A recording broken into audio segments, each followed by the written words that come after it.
오늘 우리가 편 이 본문에는 혈루증으로 고생하는 한 여인의 삶이 등장하고 있습니다.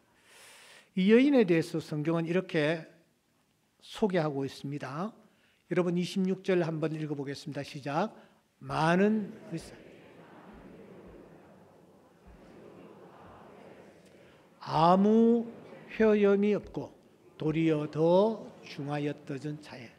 짧은 글귀에서 이 여인의 모습, 현재 상황이 어떠한지를 우리가 잘 알 수가 있습니다. 많은 그런 내용입니다. 다 허비하였다. 아무 허염도 없고 도리어 더 중하여졌다. 그러니까 이 여인의 그 상태가 참으로 피폐하고 어려운 상황에 놓여 있었다라는 것을 우리는 이 짧은 글귀에서 확인할 수가 있습니다. 그러면 구체적으로 어떤 상태였단 말입니까? 우리가 조용히 그녀가 늘어놓는 독백을 한번 들어보아야만 합니다. 나도 내 인생이 이렇게 쑥대밭이 되리라고는 꿈에도 생각지 못했다. 나도 남들처럼 꿈도 있었다. 한번 멋지게 살아보리라. 주먹을 불끈 쥐기도 했다. 그런데 언제부터인가 내 몸에 몹쓸 병 증세가 나타나기 시작했다. 원치 아니하는 병이었다. 하혈을 시작한 것이다. 요실금 정도는 저리 가라였다. 시도 때도 없이 흘러나오는 피, 정말 그때마다 당혹스러웠다. 여성으로서 치명적인 이 저주스러운 질병, 부끄러워서 누가 알까 전전긍긍했다. 정말 아무에게도 알고 싶지 않았다.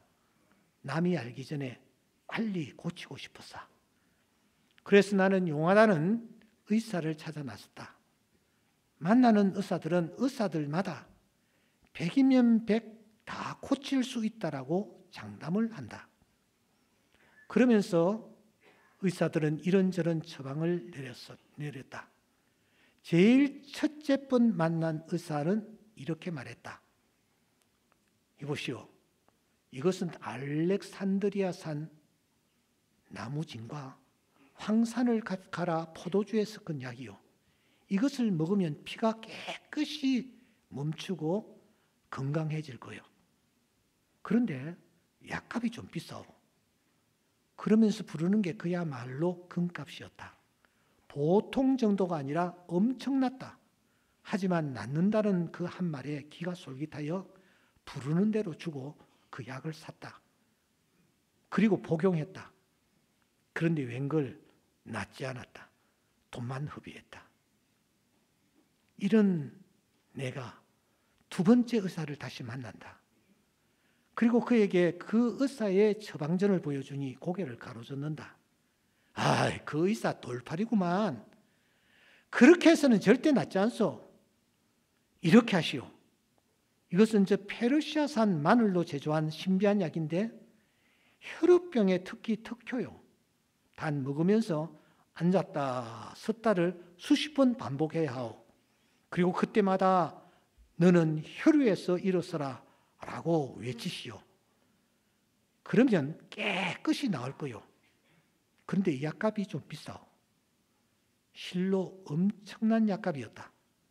하지만 나아야 되겠다라는 일념으로 아깝지만 그 돈을 지불하고선 그 약을 가지고 와서는 시키는 대로 다 했다.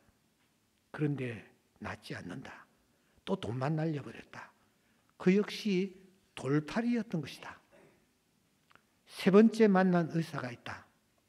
그는 이렇게 진단을 했다. 쩌쩌 안 됐구만. 그래서는 낫지 않소. 내가 알려주는 처방대로 하면 백발백중이요. 이렇게 하시오. 두 길이 만나는 곳에 가서 서되 오른손에는 이 컵을 들고 서시오. 그리고 누군가가 뒤에 와서 확 소리를 질러 당신을 놀라게 만드시오. 이것은 이 일을 한 10번 정도만 반복해 보시오. 그러면 혈우병이 씻은 듯이 날아갈 거예요. 그러면서 그 사람이 나에게 빈 컵을 내민다. 그런데 그 컵 값이 보통이 아니다. 그래도 내 병을 고쳐야 되겠다라는 일념으로 그 의사가 내민 컵을 샀다. 그리고 시키는 대로 꼭 그대로 다 했다. 그러나 아무런 효험이 없었다. 그러다 보니 세월이 흘러 12해가 흘렀다. 나이도 들 대로 들었다. 이제 의욕도 사라졌다. 그런데 그럴 때 머리가 허연 도사가 하나 나타났다. 그리고 중후한 음성으로 이런 처방전을 내리는 것이 아닌가? 그 병에는 이게 백발백중이요. 밭에 7 도랑을 타고 매 도랑에 4년이 되지 않은 포도가지를 잘라 태우시오. 그리고 오른손에 포도잔을 들고 그 도랑 위에 앉으시오. 그리고 그 도랑들을 옮겨 앉을 때마다 혈루에서 일어서라 이 말을 반복하시오. 그러면 깨끗하게 나을 거요.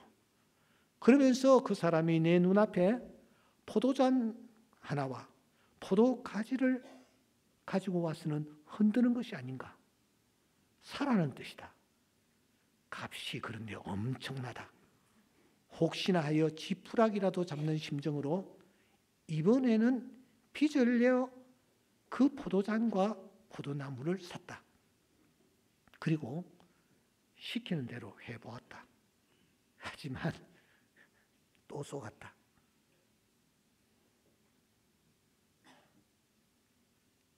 여기까지 이 여인이 한 독백을 제가 듣고 있는데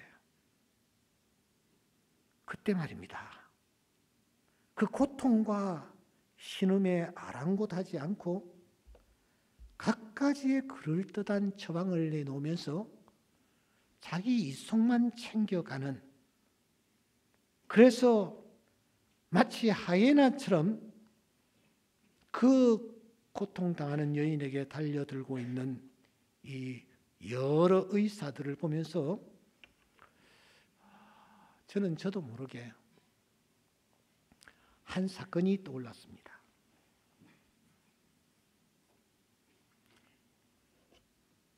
12월 3일 화요일 그날 밤이었습니다. 저는 좀 일찍 잠자리에 들었습니다. 그런데 잠결에 카톡이 울리는 것 아닙니까? 목회를 하다 보면 늦은 밤 카톡에 유독 예민해집니다. 그래서 잠결에 재빨리 그 카톡을 확인을 해보니 이런 내용이었습니다. 한국 지금 괜찮아요? 대만에 살고 있는 대만 지인이 제게 보내온 카톡이었습니다. 그곳이 지금 온통 난리라는 것입니다. 한국 때문에. 2시간이 늦으니 그곳은 초저녁인 셈이었습니다. 벌떡 일어나 뉴스를 검색했습니다. 비상계엄 발표가 계속되고 있었습니다. 이게 도대체 무슨 시츄에이션인지 인지가 되지를 않았습니다. 계엄이라니. 먼저 제 감정은 화가 나는 것이었습니다. 아니, 솔직히 말씀드리면 공포감이 그때 엄습해 왔습니다. 저는 5.16을 경험했고 12.12 사태를 경험했습니다. 그때 계엄이 있었고 그 계엄 때문에 아주 어려움을 당한 일들이 많이 있었고 어려움을 당하는 사람들이 많이 있었기 때문에 우선 계엄이라는 이 단어 자체의 강한 거부감과 두려움이 저를 엄습해 왔던 것입니다. 그래 어째 잠이 들었고 자고 일어나니 그 다음 날 탄핵 인용이 하늘을 찌르는 듯하는 거 아닙니까? 내란수계라는 70평생 듣기도 보지도 못했던 프랭카드가 거리에 내걸리기 시작했습니다. 그런데 여러분, 그로부터 2달 정도가 지금 지났습니다. 지금 현재 상황은 어떻게 됩니까? 오히려 반전이 되고 있습니다. 세 가지 면에서 그러합니다. 탄핵 인용과 탄핵 반대 여론이 팽팽해졌습니다. 인용을 해야 한다 51.4%, 기각을 해야 한다 46.9%, 오차 범위 내입니다. 둘째는 탄핵을 지금 심판하고 있는 헌법재판소를 신뢰한다, 못 믿겠다. 이 여론도 지금 팽팽합니다. 신뢰한다 51.7%, 못 믿겠다 47.5%. 이것도 역시 오차 범위 내입니다. 세 번째, 현 대통령을 지지한다, 지지하지 않는다. 이것도 지금 팽팽해졌습니다. 여러분 아시지 않습니까? 대통령 지지율이 한때 10%대에 떨어진 적이 있습니다. 그런데 지금 갇혀 있는데 그 대통령을 지지한다가 47% 내지 51%, 여론조사팀에 따라서 다소 차이가 있습니다만은 거의 반입니다. 반이 지지를 하겠다고 났습니다. 앞으로 이 부분이 더 추이가 상승 곡선을 그릴 것이라고 여론조사 전문가들은 보고 있습니다. 여러분, 왜 이런 일들이 일어나는 것입니까? 왜 이렇게 여론 지형이 바뀌고 있는 것일까요? 처음 일이 터졌을 때와는 완전히 다른 분위기입니다. 지금 공수처는 공수처대로, 검찰은 검찰대로, 최후의 보루인 헌법재판소는 헌법재판소대로 그날의 실체를 파헤쳐 들어가고 있습니다. 관계자는 물론 대통령까지 구속시켜 놓고서 말입니다. 그날의 진실, 사건의 실체는 당연히 밝혀져야 합니다. 그래서 책임을 져야 하는 쪽은 책임을 져야 합니다.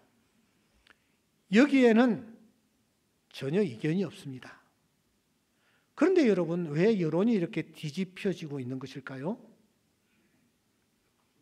그 이유를 어떤 이는 헌법재판소의 재판관들에게 돌을 던집니다. 또 어떤 이는 내란 수사권이 없는 공수처가 무리수를 쓰고 있다라고, 그것이 원인이라고 보고 있습니다. 또 어떤 이는 법원과 검찰의 영장 쇼핑이 기름에 불을 붙였다라고 봅니다. 하지만 여러분, 이러한 것들이 다 이유가 됩니다만 저는 견해를 좀 달리합니다. 저는 국회 때문이다, 이 사태를 정략적으로만 접근하고 있는 국회의 책임이 상당히 크다, 저는 그렇게 봅니다. 아시는 대로 국회의원 3분의 2가 대통령을 내란을 일으킨, 그것도 수괴라고 탄핵을 결의합니다. 그리고 그를 직무정지시킨 것입니다. 그래서 근한대행이 탄생했습니다. 그런데 그 근한대행도 내란에 동조했다고 20여일 만에 또 직무를 정지시켰습니다. 그래서 지금은 대행의 대행이 탄생하여 나라를 이끌고 있습니다. 그런데 그 대행의 대행을 향해서도, 야, 너 말 안 들을래? 너 봤지? 너도 우리 말대로 하지 않으면 탄핵을 당해 하면서 협박과 공갈을 내지르고 있습니다. 한 걸음 더 나아가 왜 국회가 문제라고 봅니까? 지금 헌재에서는 내란 수괴 그리고 내란 동조자라고 대통령과 총리를 직무 정지시킨 후에 이 두 사람을 놓고 재판을 진행하고 있습니다. 그런데 이 사건의 검사격인 국회에서 배임단을 파견하여 두 사람이 왜 국회에서 탄핵 결의를 받았는지 그 이유를 지금 조목조목 설명해 나가고 있는 것입니다. 죄상을 까발리고 있는 것입니다. 그런데 국회를 대표하는 이 배임단이 갑자기 두 사람을 놓고 내란죄 부분은 철회하겠다 하면서 발을 빼고 있는 것입니다. 내란이 가장 큰 죄상이었습니다. 그런데 이건 다루지 않겠다. 단지 내란에 대해서는 눈을 감고 잔챙이만 다퉈보겠다. 그렇게 나오고 있는 것입니다. 여러분, 세상에 이런 법이 어디 있습니까? 국회의원들이 거리마다, 동네마다 여러분, 이들이 마치 서로 다투듯이 프랜카드를 내걸었고 그 프랜카드에는 예외 없이 내란 수괴라는 단어가 들어있었습니다. 그런데 갑자기 무슨 피치 못할 사정이 있단 말입니까? 또 하나 제가 언급하고 싶은 것이 있습니다. 지금 이 내란 동조, 이 문제는 헌재로 넘어갔습니다. 그리고 검찰로 넘어가 수사 중입니다. 그러면 탄핵을 결의했던 국회는 차분히 사태의 추이를 지켜봐야 합니다. 그런데 어떻게 합니까? 또 특별검사를 임명하여 자신들이 문제의 본질을 파헤치겠다고 특별법 제정을 서두릅니다. 특별검사 제도라는 게 무엇입니까? 어떤 사건을 수사기관에서 수사를 했는데 우리가 볼 때, 국민이 볼 때, 여론이 볼 때 이건 조금 문제가 있다. 이 좀 옳지 못하다. 특별검사를 세워서 이 문제의 본질을 파헤치자. 그렇게 해서 세워지는 것이 특별검사 제도입니다. 그런데 아직까지 한 걸음도 뛰지 않았는데 특별검사를 세워서 문제를 자신들이 풀어나가겠다라는 것입니다. 그러자 제2요구권에 의해서 이 안이 좌절이 됩니다.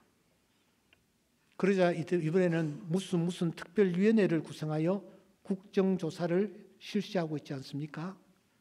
심지어 구치소에까지 달려가 텅 빈 청문회장을 국민들 앞에 펼쳐 보이고 있습니다. 그런데 저는 여기까지는 그래도 입을 닫고 있었습니다. 이 과정에서 정말 웃지 못할 사진 한 장이 전 국민에게 생중되게 되고 있는 것을 보면서 저는 입을 열어야 되겠다라고 생각한 것입니다. 그것은 무슨 보살 사진입니다. 보살을 전 국민 앞에 내세우고선 그 보살을 향해서 전 국민이 보는 가운데서 어려운 고려움 참석해 주셔서 정말 감사합니다. 세세 이렇게 굽신거리면서 국회의원이라는 자가 낯뜨거운 질문들을 던지고 있지 않습니까? 누가 당신 집에 몇 번 왔습니까? 무슨 점괘를 받았습니까? 구선해 주었습니까? 그날 국정조사장에서 무속인 비단 아씨라는 자는 너무나 당당했습니다. 청와대에 자신은 서고 국회의원들은 앉아 있는데 내려다 보면서 마치 비웃는 듯한 묘한 표정들을 자주 짓고 있었습니다. 국회가 어떤 곳입니까? 국민을 대표하는 자리입니다. 그 나라의 지도자라는 국회의원들이 국정조사를 코미디장으로 만들고 있지는 않았습니까? 이 나라를 온통 무속 열풍으로 몰아가고 있지는 않았습니까? 여러분, 나라의 지도자들이 무슨 일이 있을 때마다 점집을 찾고 무속인을 찾아서 머리를 조아리고서는 그 사람이 한마디 말을 하는 것을 국정에 반영하고 있다면, 그 무속인의 말에 따라 예산을 집행하고 정책을 진행하고 있었다면, 도대체 이 나라는 나라의 지도자가 나라를 지도해 가는 형국입니까? 아니면은 무속인들이 이 나라를 인도해 가고 지도해 가는 형국입니까?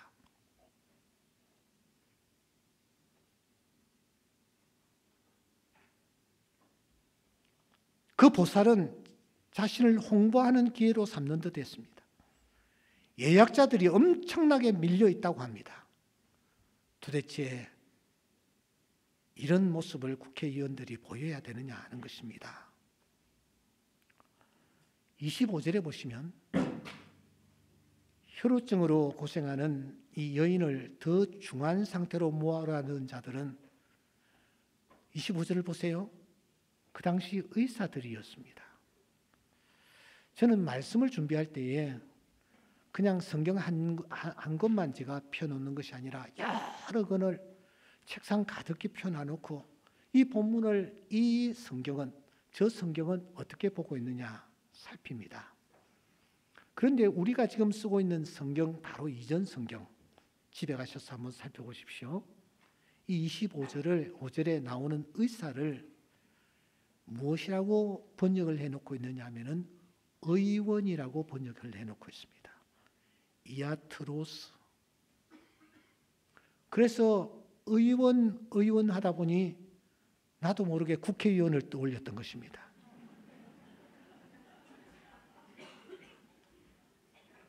지금 국회의원들 보세요. 모두 다 자기가 용하다고 해법을 제시하고 있지만 사실은 자기 이속을 챙기고 있습니다. 오히려 국론은 더 분열되고 있습니다. 국가는 더 어려운 상황으로 내몰리고 있습니다. 미국과 일본이 밀착을 하면서 그들이 하나가 되어서 지금 앞으로 튀쳐나가고 있습니다. 한국을 그냥 도외시해버리고 있는 것입니다. 중국은 어떻습니까? AI로 혹은 딥시크로 온 세계 정보를 장악해 가고 있습니다. 한국은 변방으로 밀리고 있는 상황입니다. 정상 외교의 꿈도 꾸지 못하고 있기 때문입니다. 국회가 탄핵을 결의한 것 이해합니다. 직무를 정지시킨 것까지 이해합니다. 구치소로 보낸 것까지도 이해합니다. 그렇다면 이제는 수사기관이나 법원, 그리고 특별히 헌재에 차분히 진상을 가리도록 기다리면 되는 것입니다. 그런데 국민의 심부름꾼으로 뽑힌 이 국회의원들이 표 달라고 손 비빌 때는 언제였는데 어느새 돌변하여 탄핵을 남발하고 있습니다. 국민들이 다른 얘기하면 내란 선동죄라고 고발하겠답니다. 심지어 카톡 검열까지 하겠다라고 음포를 놓고 있습니다. 그러니 여론의 지형이 바뀌지 않을 수가 없는 것입니다. 어제 광주에서 열렸던 탄핵 반대 집회를 보십시오. 그 집회에서 탄핵 남발이 내란이다 라는 피켓까지 등장을 했습니다. 여러분, 나라가 있어야 교회가 있습니다. 자유민주주의가 있어야 기독교도 발을 붙일 수 있습니다. 저는 북한에 2번 가보았습니다. 평양에서 저 남쪽에 위치한 진남포, 남포라는 이름입니다. 저 북쪽에 위치한 묘향산, 그들은 향산이라고 부르더군요. 그 묘향산 꼭대기에 올라가 보았습니다. 평양 거리를 활보해 보았고 평양역에도 들어가 보았습니다. 평양 근교에 위치한 동네들도 찾아보았습니다. 그런데 어느 곳에도 예수는 없었습니다. 예수는 찾아볼 수가 없었습니다. 여러분, 오늘 우리가 입을 닫고만 있는 것이 능사는 아닌 듯합니다. 왜냐하면 오늘날 상황이 전도서 10장 7절의 말씀 그대로 이루어지고 있기 때문입니다. 내가 보았노니 종들은 말을 타고 고관들은 종들처럼 땅에 걸어다니는도다. 국회의원들이 나는 머슴이 되겠습니다, 종이 되겠습니다 했는데 어느 날 주인들을 몰아내고서는 자기가 말을 타고 가고 있는 형국입니다. 플라톤은 그의 국가론에서 이렇게 말합니다. 좋은 종이 아닌 사람은 좋은 주인이 될 수 없다. 기가 막힌 말입니다. 좋은 종이 아닌 사람은 좋은 주인이 될 수 없다. 그는 또 말합니다. 정치에 무관심한 가장 큰 벌은 가장 저질스러운 인간들에게 지배를 받는 것이다. 무관심한 것이 전부가 아니라는 것입니다. 교만은 패망의 선봉이라는 것을 알려주어야 합니다. 선줄로 생각하는 자는 넘어질까 조심하라고 경고해야 합니다. 그래서 오늘 우리가 읽은 26절의 말씀이 더 크게 울려오는 것입니다. 많은 의사에게 많은 괴로움을 받았고 가진 것도 다 허비하였을 때 아무 효용도 없고 도리어 더 중하였던 자에 12에 10이라는 세월은 성경에서 언제나 완전수입니다. 이제 더 이상 방법이 없다라는 것입니다. 소망이 없다라는 것입니다. 더 중하여졌다라는 것입니다. 그래서 이제는 모든 것을 다 포기할 수밖에 없는 처지에 이르렀습니다. 그렇게 살다가 인생을 끝낼 수밖에 없는 그런 지경에 이르렀습니다. 그런데 여러분, 어느 날 우연히도 그녀의 귀에 예수라는 분에 관한 소문이 들리는 것 아닙니까? 예수라는 분이 나타나셨대. 그 예수님이 그야말로 모든 사람들의 구원자래. 저 위쪽에 갈릴리 가나 있잖아. 거기에 포도주가 모자랐는데 그 예수라는 분이 맛있는 포도주를 만들어 주셨대. 뿐만 아니야. 저 가브나움 있잖아. 바닷가 옆에 있는 동네. 거기에 한 여인이 열병을 앓아 이제 모두 다 새끼줄을 쳐놓고 더 이상 접근을 포기하고 있을 그때에 새끼줄을 끊고 그 안으로 들어가 그 여인의 손을 만지시면서 열병을 깨끗하게 고쳐주셨대. 바로 그분이 말이야. 저기 민수 아버지 있지? 중풍병으로 그렇게 고생했는데 예수님이 그 중풍병을 깨끗하게 고쳐주셔서 자랑스럽게 걸으면서 다니신데 더 놀라운 사실은 갈릴리 바다가 폭풍으로 말미암아 배가 깨어질 상태가 되었는데 그 상태에서 그분이 바다를 향하여 잠잠하라 고요하라 하시니 세상에 그 바다가 순간 잠잠해지고 고요해졌대. 우리 다 알잖아. 그라사에 있는 미치광이 유명인사가 됐잖아. 그냥 소리나 지르고 옷을 찢고 벌거벗고 다니고 아무리 묶어놓아도 다 쇠고랑을 풀어 나서는 이 미친 그라사인. 그런데 말이야, 그분이 가셔서 그 사람을 깨끗하게 고쳐주셨대. 그분이 온전한 사람이 되어서 예수님을 전하고 있대. 지금 얼마나 놀라운 일인가. 이런 얘기가 이 12회를 혈루증으로 고생하는 여인의 귀에 들린 것입니다. 그때에 그는 한번 가볼까 하는 그런 생각을 했지만 동시에 마음 한구석에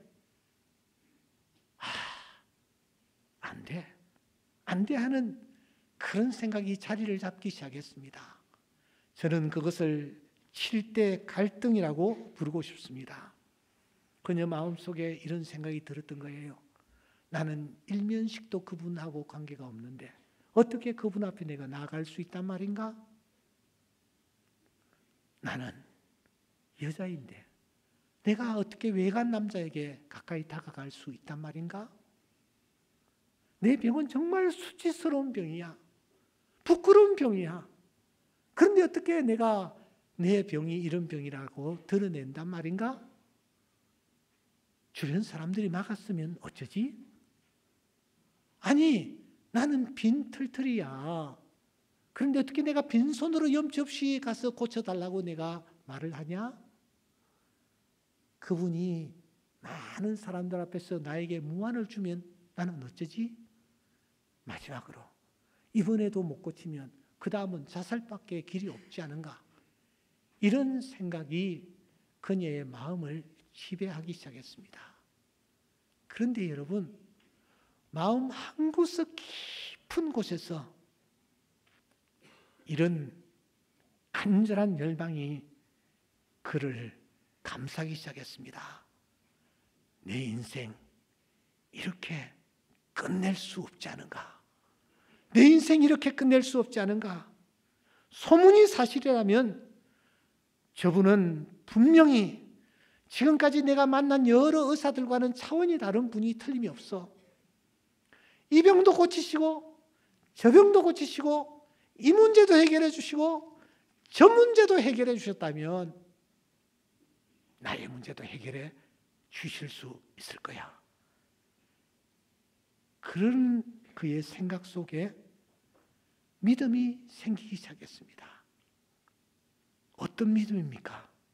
첫째, 그분에 대한 소문을 흘려버리지 않고 진지하게 듣는 것입니다. 여러분, 이것이 참 중요합니다. 오늘 여러분들은 하나님의 말씀을 듣고 있습니다. 아멘입니까? 하나님의 말씀을 진지하게 듣는 자세가 믿음이 생기는 출발입니다. 바울은 로마서 10장 17절에서 믿음은 들음에서 난다라고 말합니다. 말씀을 듣는 자에게 하나님의 축복이 나타나는 줄 믿습니다. 믿음은 소문을 듣는 데서부터 나타납니다. 그래서 주님은 말씀하십니다. 죽은 자들이 하나님의 아들의 음성을 들을 때가 오나니 곧 이때라. 듣는 자는 살아나리라. 따라합시다. 듣는 자는 살아나리라. 듣는 자는 살아나리라. 이 혈유병으로 고생하는 여인이 귀가 열렸습니다. 들리기 시작했습니다. 그래서 그분에게 다가가는 것입니다. 듣는 것으로 그치지 않고 다가가는 것입니다. 5장 27절에 보시면 소문을 듣고 무리 가운데 끼어 뒤로 와서 그분에게 다가가는 것입니다. 나오미가 그랬습니다. 하나님이 양식을 주셨다라는 소식이 들렸습니다. 듣고 에이 그냥 흘려버려요. 그러질 않았습니다. 나오미는 어떻겠습니까? 일어나 모압 지방에서 돌아오려 하여 모압 지방에서 유대 땅으로 돌아오려 하여 출발했습니다. 한 걸음이 중요한 것입니다. 뿐만 아니라 그는 그분께 고백을 합니다. 그는 베드로처럼 고백하지도 못했습니다. 마르다처럼 고백하지도 못했습니다. 그는 입을 열 수조차도 없었습니다. 그래서 마음으로 이렇게 고백하는 것입니다. 내가 저 예수님의 손에 옷긴 옷만 대어도 옷깃에 내 손만 대어도 내 병이 나으리라. 구원을 받으리라. 이런 믿음을 마음으로 고백을 했습니다. 그 중심을 살피시는 분이 계셨습니다. 예수님이십니다. 그 예수님이 이렇게 여인을 향하여 말씀하십니다. 딸아, 내 믿음이 너를 구원하였으니 평안히 가라. 내 병에서 놓여 건강할지어다. 할렐루야. 그 순간 그를 그렇게 괴롭혔던 이 혈루병, 무려 12년 동안이나 그를 힘들게 했던 그 병이 깨끗하게 사라지는 반전의 역사가 나타난 줄 믿습니다. 오랜 기간 동안 몹쓸 혈루증 때문에 얼마나 힘들었습니까? 그런데 아무 효용이 없던 이 여인에게 그야말로 반전의 은혜가 임했던 것입니다. 이 말씀을 준비하는데 언젠가 제가 설교했던 설교의 본문이, 설교의 내용이 제 뇌리를 강타했습니다. 그런데 너무 오래전에 했던 설교이고, 그리고 언제 했던 설교인지 알 길이 없습니다. 제가 36년 동안 설교한 원고들이 가득한데 그 중에서 어디에 설교한 내용인지 찾을 수가 없었습니다. 그래서 제가 부교육자를 불러서, 야, 내가 이런 지금 사정인데 내가 했던 설교 원고를 찾을 수 있는 방법 좀 알려줘.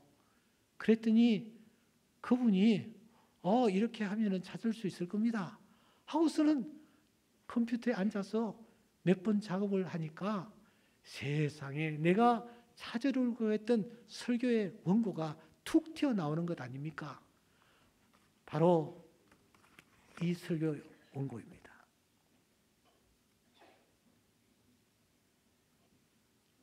여기 위에 A2997이라고 메모가 되어 있습니다.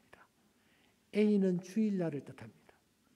29는 그 해에 설교한 순번을 가리킵니다. 97은 두말할 필요도 없이 97년도에 한 설교입니다. 그러니까 지금부터 28년 전 제가 어느 날 했던 설교입니다. 제가 오늘 이 설교를 공개하는 것은 이제 제 사역을 이제 마무리할 시점들을 앞에 놓고 있습니다.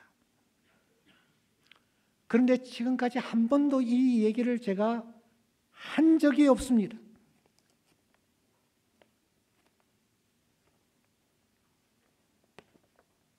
그때 저는 정말 소망이 없었습니다. 그 어떤 가능성도 없었습니다. 엎드려 기도하고 울고 또 기도하는 수밖에 없었습니다. 그때 제가 자주 찾았던 기도원이 저 강화도에 위치한 베델 수양관입니다. 그리고 그때 성도들과 함께 경험했던, 내 혼자가 아니라 여러분들과 함께 경험했던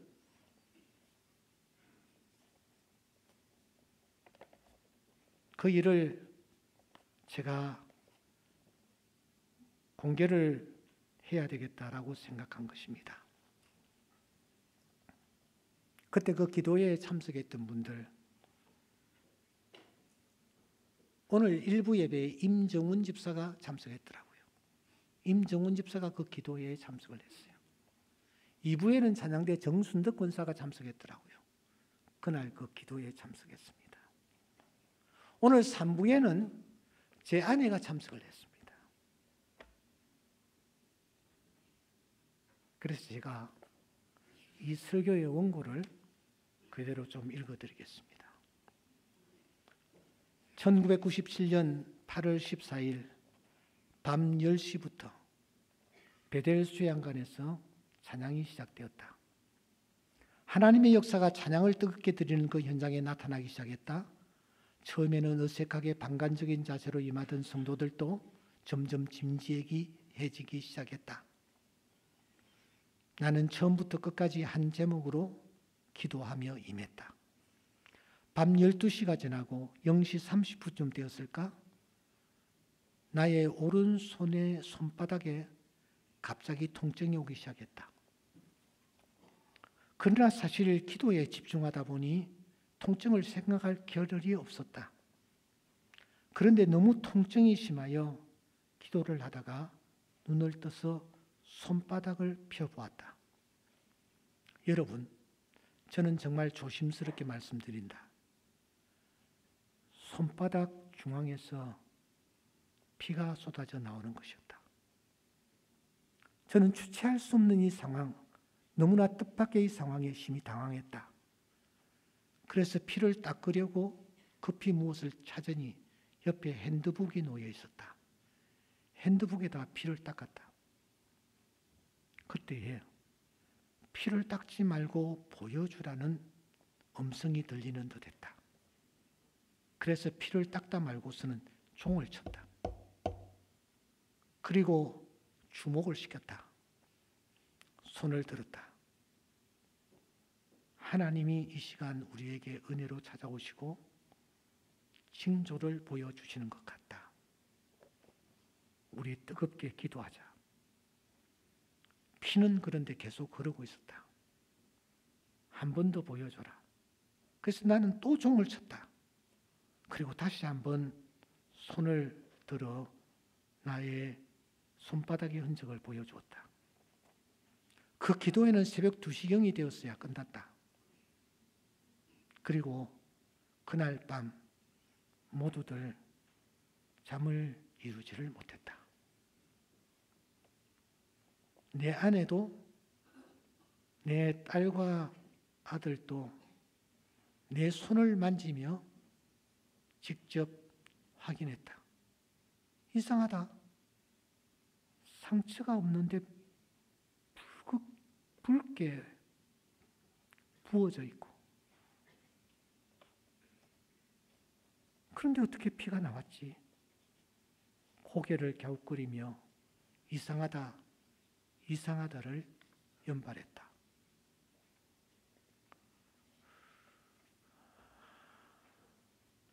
사랑하는 여러분, 나는 지금까지 이런 경험을 한 번도 한 적이 없습니다. 저는 고신교단에서 5대째 신앙생활하는 가정에서 성장했습니다. 그러기에 저에게서 어떤 광신적이거나 이당적인 모습을 보신 분들은 없을 것입니다. 그동안 저는 말씀을 사랑해왔고 말씀 안에 구원이 있음을 확신하기에 그 말씀을 전하기 위해 최선을 다해왔습니다.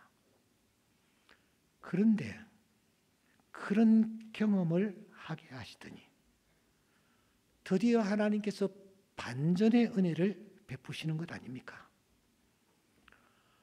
여러분, 저희 서대문의 충정로에서 일산으로 교회를 옮긴 것, 이건 하나님의 은혜가 아니고서는 설명이 되지 않습니다. 아무런 여건이 없어요. 아무리 생각해도 없어요. 그 당시 성령차를 가지고 있는 분이 한 2가정 정도 됐을까? 그런데 어떻게 그 먼 곳에서 이쪽으로 온단 말입니까? 생활들도 모두가 고만고만했습니다.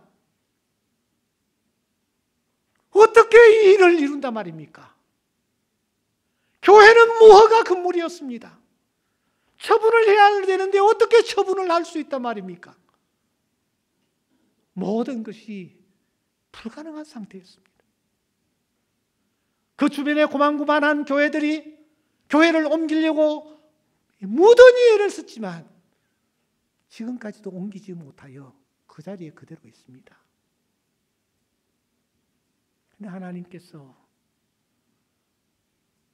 반전의 은혜를 베푸셔서 교회를 옮길 수 있게 해주시고 이곳에서 여러분들이 보시는 대로 이렇게 규모 있는 교회로 하나님께서 성장할 수 있도록 은혜를 베풀어 주셨어요.